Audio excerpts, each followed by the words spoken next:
So last week, a fan died during a Taylor Swift concert in Brazil. What we know is there was extreme heat, the fan collapsed, and then died of cardiac arrest. There's a lot we don't know still, but today on the podcast, how this story has sparked a conversation about who's responsible for concert safety.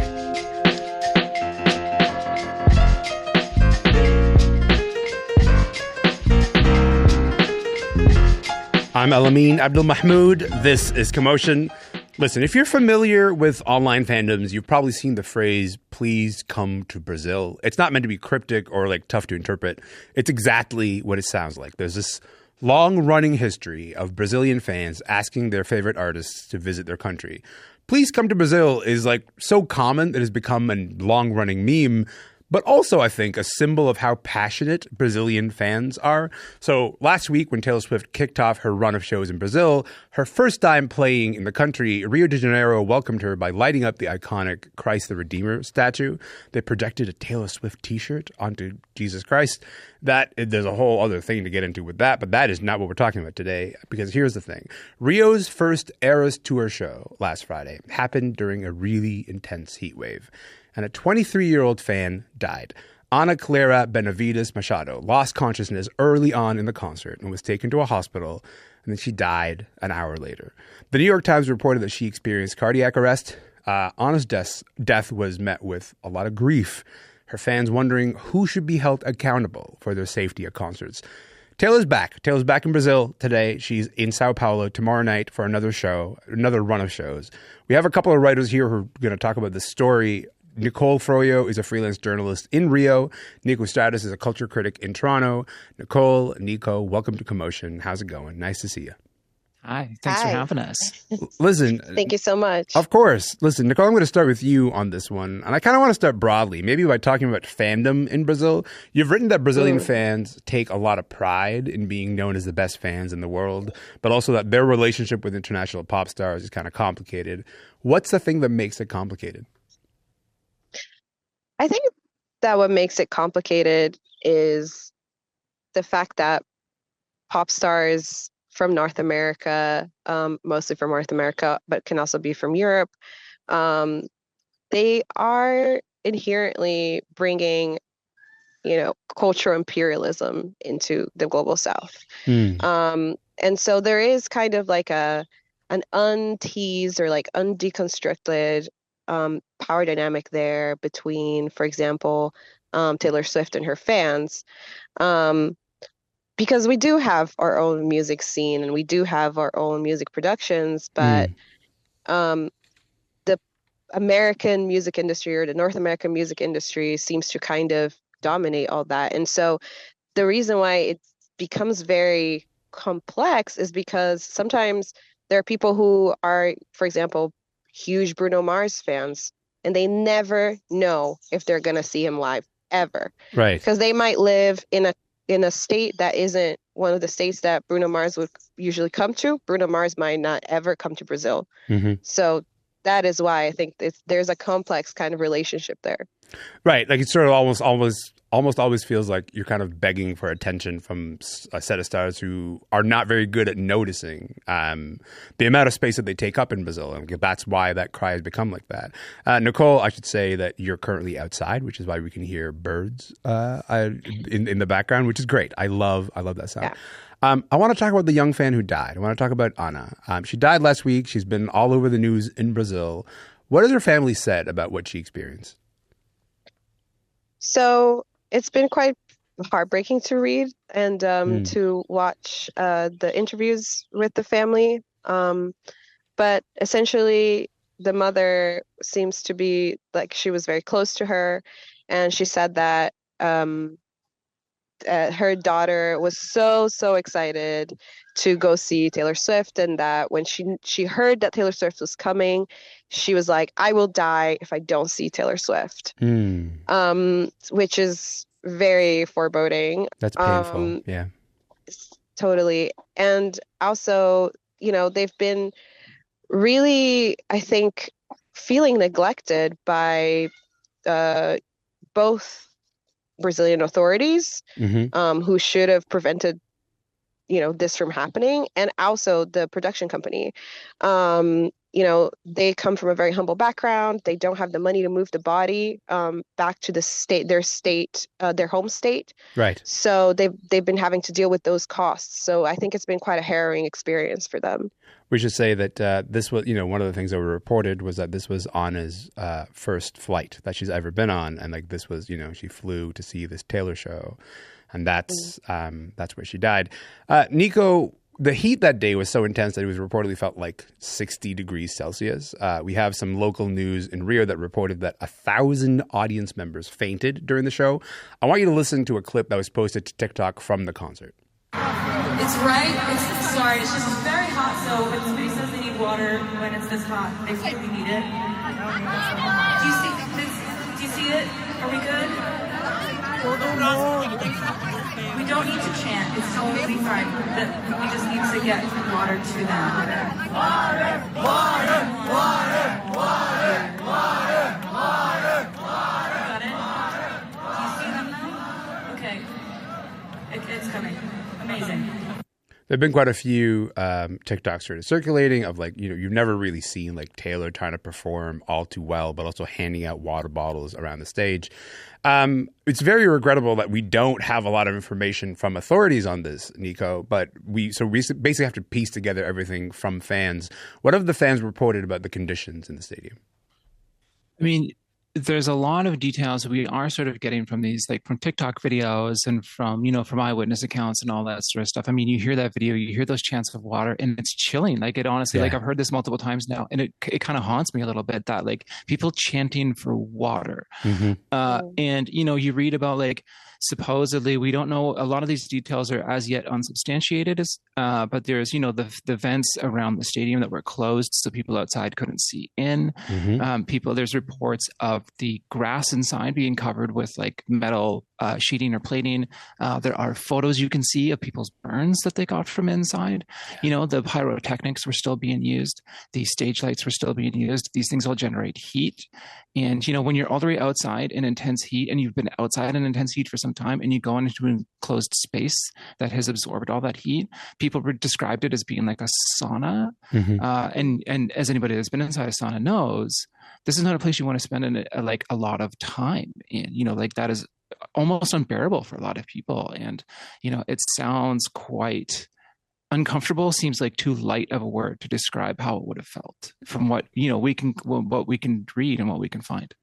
Yeah, seeing the images of the pyro part of the show. There's a couple of parts of the show that uses quite a bit of a fire show during Taylor's set. And the idea that was used during this kind of intense heat wave when you have people passing out like that seems difficult to sort of, reconcile. Nicole, I got to ask you, Taylor Swift posted a statement to her Instagram stories about Ana's death. What stood out to you about the message that she posted? So I would say two things. The first thing that stood out to me, and that doesn't quite match the reports that I've been reading from Brazilian news, is that she said that Ana Benevides died before the concert.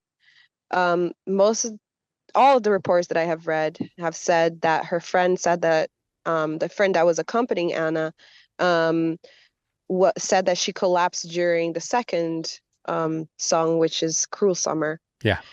So that really stood out to me. I was a bit confused as to whether she had bad information or whether something didn't translate. And then the second thing that really stood out to me was that she preemptively said that she was not going to mention it in upcoming shows. I didn't really understand the point of bringing it up so that you can say that you're not going to bring it up.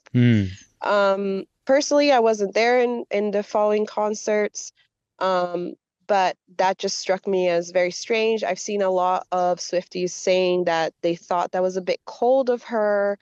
I saw other people saying that was enough for them as well. So, there is kind of like a divide in the fandom right now. Mm-hmm. Yeah, those are my initial thoughts about it when I read it.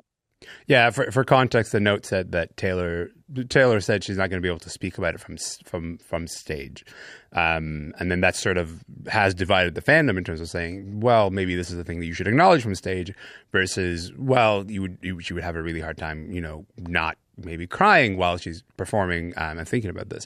Niko, fans are sort of trying to grapple with this question, right? This question of who's accountable. What questions do you have as you think about that question? I mean, I think accountability is important. With something like this, I always wonder, are people looking for justice? Are people looking to solve the problem? Or like people looking for somebody to blame? Mm-hmm. This idea of like, did Taylor say in those things that she's not going to talk about it from the stage because she doesn't want to say something from the stage that's going to hold her liable? Like I'm sure there's legal teams working on all this stuff, right? And with so much of this, I worry and I wonder, especially with somebody with such a big presence as Taylor Swift, of like, are people looking to find something to blame this on her for so that she can be, she can be the focus of the problem, as opposed to like, are you looking to figure out what happened so we can mitigate the problem in the future, so that we can solve this issue, so that we can improve the situation? Like, are we looking for justice? Are we looking to blame somebody? Are we looking to improve the situation? Because this is not a problem that is going to go away. Ultimately, there are lessons to be learned here as well, right? What happened? Where was the fault? Where was the failing? How do we plug those holes? How do we fix this problem? How do we ensure that there isn't more, not just loss of life, but we talk about 1,000 people that became sick from the heat. How do we ensure that 1,000 people do not get sick in the future? Like, are we looking for justice, or are we looking to move forward? Are we looking to find a way that we can ensure that there's not more loss of life? There's also like responsible in the micro sense of like what happened that night, versus responsible in the macro sense of like, hey, if extreme heat waves are becoming more common because of climate change, and we know that Taylor Swift is one of the sort of most egregious users of her private jet. She's constantly ranked as like one of the worst climate offenders when it comes to celebrities who use private jets. There's like the small responsibility and then sort of like broader responsibility, and trying to grapple with those things. Nicole, what questions are you dealing with right now? I agree with everything Niko said, honestly. But I also think that there is also maybe the dimension of the immediate accountability for the family that lost their daughter. I talked about the transporting of the body. I have no idea if it has been transported already. The last thing that I've heard is they were really struggling financially. And I think that when we are talking about justice and we are talking about accountability, I think there's also like the material stuff that we need to think about. But yeah, I really appreciate you bringing up the private jet usage of people like Taylor Swift. And, when I was talking about this earlier, I was like, of course, Taylor Swift didn't invent climate change. But, a week or so before, I think I did see a report of her flying in her boyfriend into Argentina for a single day. And it's stuff like that that makes me think, how accountable can, the 1%, because now she is a billionaire, be really to climate change when, we've known for years that climate change activists and environmentalists have told us for years that we are going to start seeing the effects of climate change in the global south, and that is exactly what is happening. And so, it's a question of, if you are going to continue to cultivate such a big following in the global south, what does that mean for your particular responsibility with regards to climate change? Nicole, literally 30 seconds left here, but Taylor Swift is playing another show tomorrow night. How are Brazilian Swifties feeling about her returning? There's a huge divide. I know Swifties who are still completely defending how she's treated this. Right. There are people who decided not to be Swifties anymore, like truly. So it's a huge divide. I don't know what's going to happen. It's definitely something that is developing as we speak. Well, this story is one that we're going to definitely keep watching. But in the meantime, Nicole, Niko, thank you so much for your time. Thanks for being here. Oh, thanks for having us. Of course. Thank you so much. Nicole Froio is a freelance journalist in Rio. Niko Stratis is a culture critic here in Toronto. Brazilian authorities are still investigating what happened at last Friday's Taylor Swift concert. Taylor continues her tour in Sao Paulo this weekend.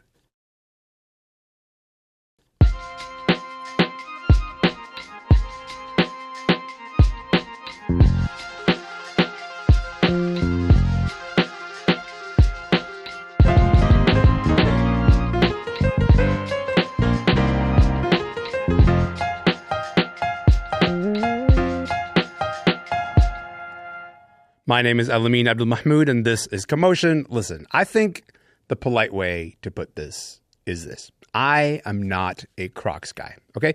Crocs are not for me, let's say. But here's the thing. Crocs recently turned 20 in 2022, and instead of being left in the crimes against fashion chapter of history, they're doing really well, like alarmingly well. Since 2019 alone, sales are up 200%. Last year, they sold over $400 million Canadian worth of Crocs. This year, they're projecting that number is going to be even higher. But look, forget the money for a second. What gets me is that somehow Crocs went from this deeply uncool shoe that you wear only to take out the garbage to a sign that you, pay attention to fashion. I don't know. How did that happen? The only person I wanted to talk to about this is Scaachi Koul. And I started by posing this question to Scaachi. I said, Scaachi, if aliens arrived on Earth and had no idea what Crocs were, how would you describe them? You know, I would say the Croc is a quintessential human product. It is needlessly ugly. It is determined to be as comfortable as possible, even through ways that don't even necessarily feel important or valuable. It's very bright. It allows for the human race to customize them. People love to take ownership over the thing that they own. Good for hurling, can be submerged or floated. I think it's a very human object. That doesn't mean I like it. But here's the thing. So Crocs are not supposed to be fashionable. They're supposed to be functional, right? Healthcare workers love them because they're comfortable. You can wear them for hours. They're easy to clean. You can just put them in a washing machine and then suddenly hey, they're clean, which as a parent, I'm a fan. I really appreciate that. Along with the fact that, your kid can just slip them on and then you're just out the door. Should we be giving them a little more respect? Those are nice qualities in a shoe.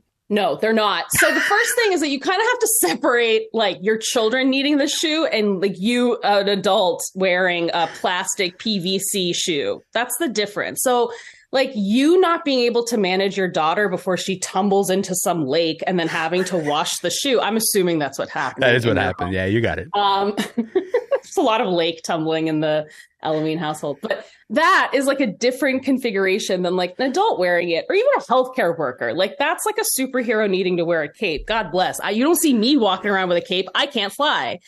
But I think the reality is that everything we buy has a fashionable portion of it. Just because you don't buy something thinking that it's necessarily a gorgeous piece of art does not mean you're not making an aesthetic choice. And people who are buying Crocs are buying them because now they look like Crocs.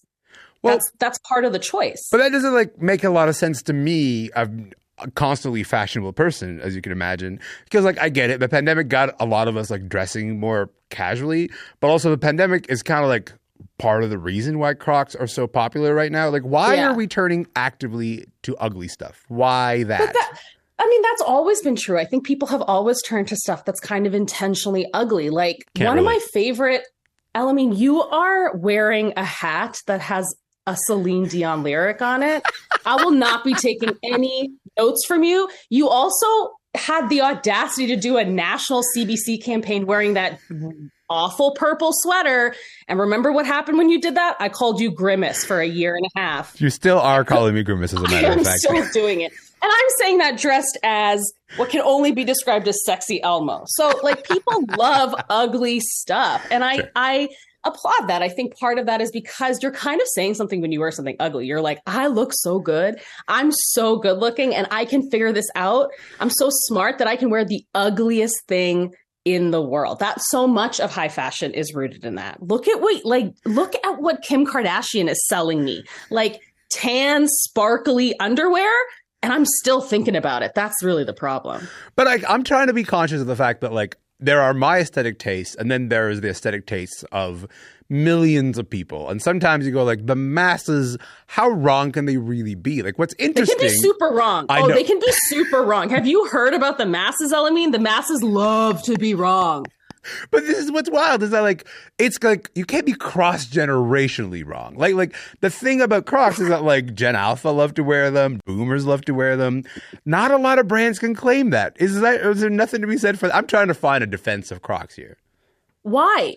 Because it seems interesting to me that I'm the one standing in front. I don't own any Crocs, but I'm standing in front of stock. Do you own stock in the plastic manufacturer that delivers them the little beads that they melt down to turn into shoes? Not me, no. Shoes. But I'll tell you what, though, I have some humility, and the humility is to look at all these people and go, maybe I'm the one who's wrong if they're so into this.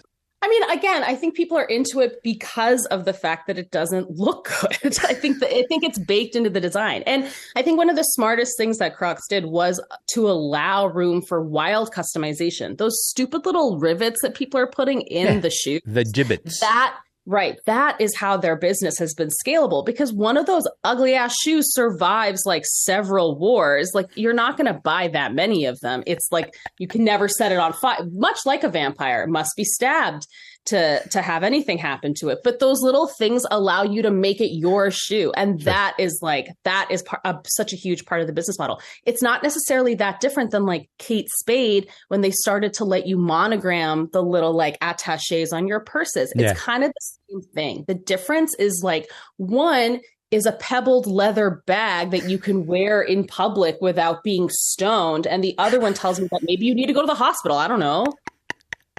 Listen, I'm glad you brought up the gibbets, because I think they're actually really worth talking about, because Crocs doesn't do a lot of like advertising. But what they do is drops. And the drops are sort of like almost like that's what high fashion houses do. They go, every once in a while we're going to drop a season. And the season is usually like some kind of collaboration season. They just did a collab with McDonald's. You can get Grimace Crocs. I'm going to get you Grimace Crocs. I wish sweet. I wish you wouldn't. It is the only time I will buy a Croc product is to buy a Grimace Croc. I truly wish you wouldn't do that. You can get McDonald's ones, but also like they've collaborated with like Balenciaga, like to sort of like, so the idea that Crocs is this low fashion shoe, that's how they've been able to disrupt that with those gibbets. But does that idea work for you? Like, do you go like, yeah, that's what I want to do. I want to customize my shoe and make it, more high end. Is that attractive to you? Again, I don't want to wear a shoe that looks like I took a duck's bill and put it on my foot. It's my issue fundamentally is that I think it's an ugly shoe. It goes with nothing. But if you're into that, then this is also a great way for you to touch a designer, right? Because it might be the only way for you to kind of get to it. You can't afford a $14,000 bag, or even a $1,500 bag as a huge investment, but you can buy like these little things. And then there's also, you kind of can further attach yourself to different brands. So if you are, for example, a Grimace Sun and a Hamburglar Rising, then you can kind of have these things that indicate to the world that you like these things. Mine would obviously just be several Hamburglar thingies just over and over again, as you know. Grimace Sun Hamburglar Rising is truly the way to wreck my day. Listen, I'm going to ask you this question because I think this is really important. The CEO of Crocs, Andrew Rees, said, quote, "We don't mind some consumers hating the brand. The bifurcated nature of the brand, the ability for some people to hate it and some people to love it, is just super important." He's talking about us, Scaachi. Like, he knows that he's actually, not only is he okay with the brand being despised, that's like a brand strategy to be hated by people, by certain people. How do you feel about that? Ambivalence is better than indifference, always. For anything, if you're trying to sell anything and you have people who are indifferent about your product, then what's the point? But if you have 50% of people who really love it and then the other 50% think that it is a travesty, that humans will have to account for this later, that textbooks will be written about this failure of judgment, then that means that 50% of the people who really like it are going to buy it. So that's way better than like, oh, whatever, it doesn't really make me feel anything. That's why we love ugly things. They make us feel something. And you know what? I mean, I love feeling aggrieved, and I feel aggrieved today. Thank you for bringing your sense of grievance about Crocs. I've really loved this conversation. Scaachi, thank you so much for being here. Thanks, Elamin. You're my best friend. Scaachi Koul is a general menace and also a freelance writer. And that was that. I just really love that conversation. That is it for the podcast today. Listen, remember, you can listen to any episode of this show anytime you like, wherever you get your podcasts. If you got a couple minutes, it would really help us out if you just open your Instagram app and then find us. We are at Commotion CBC. My name is Elamin Abdelmahmoud. I'm going to be here tomorrow. So if you're going to be here tomorrow, what do you say we do this all over again? See you then. Let's do it.